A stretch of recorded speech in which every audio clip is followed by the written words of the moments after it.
taller than you look in the tabloids, Mr. Wayne. No gun. I'm insulted. You could have just sent a thank you note. I didn't come here to thank you. I came here to show you that not everyone in Gotham's afraid of you. Only those who know me, kid. Look around you. You'll see 2 councilmen, a union official, a couple off-duty cops, and a judge. Now, I wouldn't have a second's hesitation of blowing your head off right here and right now in front of them. Now, that's power you can't buy. That's the power of fear. I'm not afraid of you. Because you think you got nothing to lose. But you haven't thought it through. You haven't thought about your lady friend down in the DA's office. You haven't thought about your old butler. Bang! People from your world have so much to lose. Now you think, because your mommy and your daddy got shot, you know about the ugly side of life, but you don't. You've never tasted desperate. You're Bruce Wayne, the Prince of Gotham. You'd have to go 1,000 miles to meet someone who didn't know your name. So don't come down here with your anger, trying to prove something to yourself. This is a world you never understand, and you always fear what you don't understand.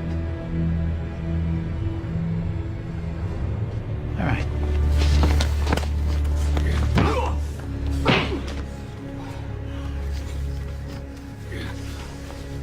Yeah, you got spirit, kid, I'll give you that. More than your old man, anyway. In the joint, Chill told me about the night he killed your parents. He said your father begged for mercy. Begged. Like a dog. Yes, Leto.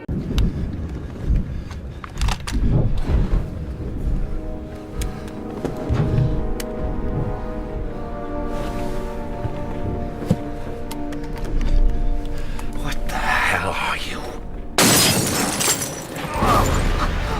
I'm Batman.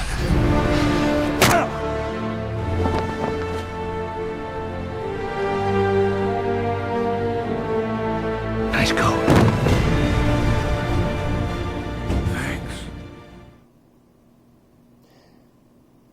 Hello again, and for today we are going to be doing a little philosophical commentary. This is something that I've had cooked up for a while, just didn't know what I wanted to do just yet with it, other than talk some movies.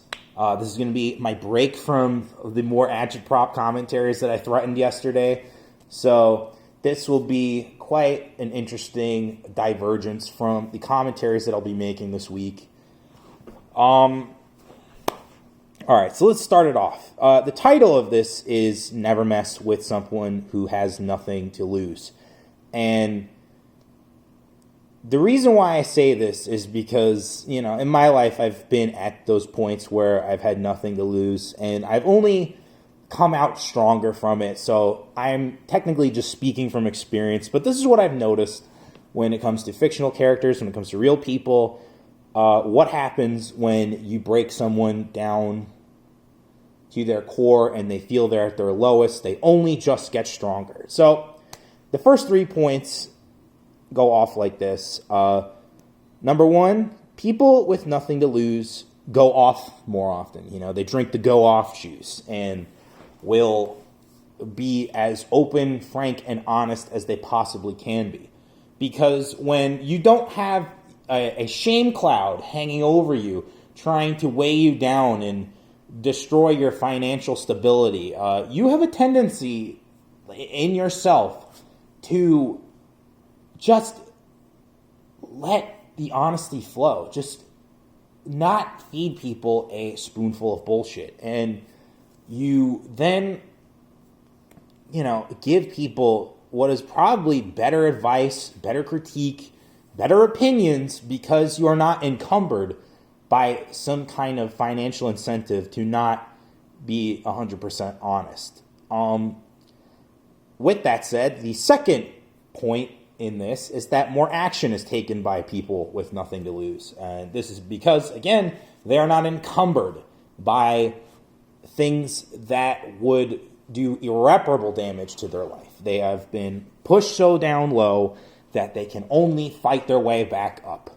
And because of this, they may seem unhinged, but they will do riskier things because at that point, what do I have left to lose? As Thor says in Avengers Infinity War, when he builds Stormbreaker, I believe. That, to me, I think that was like one of the best Thor scenes in any Marvel movie, simply because we have seen this character get broken down by the actions taken in what I consider to be quite a cheesy movie. And even with the pathos that is put into both Thor Ragnarok, it is not really fully understood until Avengers Infinity War, when Thor has lost not only his home world or his home realm, he's also lost his brother, one of his friends, seemingly half of his people.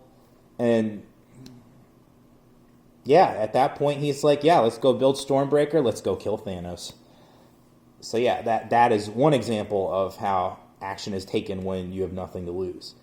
And the third point is to the people who oppose people with nothing to lose. You can't win against someone with nothing to lose because, spoiler alert, you might have something to lose. And if this person is out to get you and they have the ability to use something that they know will harm you, they will use it because, again, they have been pushed so low that they will just use it against you and beat you with it until they have won and you have lost.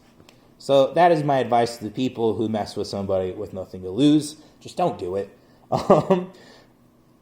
However, I talked about the Thor example, but in the beginning of this video, you saw essentially two clips cut together from Batman Begins, a film about Bruce Wayne and his origin into becoming Batman, and him realizing that, essentially when he goes to confront Carmine Falcone after the Joe Chill trial, he doesn't really have much to lose. He hasn't really learned enough about the world. He's been flaking his life through boarding schools and universities, and just because he, wanted to go kill Joe Chill that day doesn't mean that, it's going to solve anything. It's not really going to solve the problem that he was put through when Joe Chill shot his parents. It's just going to create more chaos, more violence. And so what Bruce Wayne does is in that time between the first clip and the second clip in the film is he understands what crime is. He understands the nature of justice and of punishment. He understands what it's like to have someone's life in your hands. And that's what leads him back to Gotham to wage war on crime. And it doesn't matter if it's a costume criminal or a member of the mob. He will do whatever it takes to stop crime so that no other little boy or little girl has to watch their parents murdered in front of them, just like he had to leaving the opera that night in the movie and leaving a adaptation of Zorro in other adaptations of Batman. This is part of the mythos, really, that Zorro is the precursor to Batman, which, again, that's just some little chunks of DC history, especially because DC had their own Zorro called El Dorado. But I'm getting really autistic here, and hopefully with this commentary, I have successfully illustrated why you never fuck with someone who has nothing to lose. You will lose so much more if you fuck with them, because you have pushed that person, again, to their breaking point, and they will inevitably just stomp you into the dirt. So, to the people who mess with something to lose, you better tread lightly, because that person that you messed with will bite back.